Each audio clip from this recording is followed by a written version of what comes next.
আপনারা এটাও দেখেছেন যে জানাজার আগ মুহূর্তে দলের স্থায়ী কমিটির সদস্য নজরুল ইসলাম খান বেগম খালেদা জিয়ার সংক্ষিপ্ত জীবনী পাঠ করে শুনিয়েছেন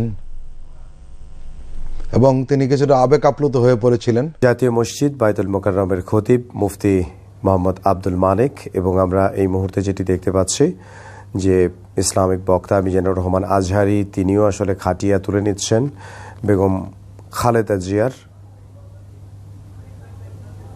এবং আমরা সেই চিত্রটি দেখতে পাচ্ছি।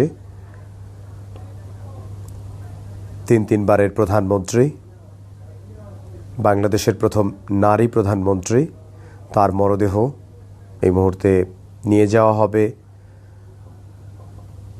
শেরেবাংলা নগরে শহীদ রাষ্ট্রপতি জিয়াউর রহমানের মাজারে। সেই শহীদ রাষ্ট্রপতি জিয়াউর রহমানের কবরের পাশেই তাকে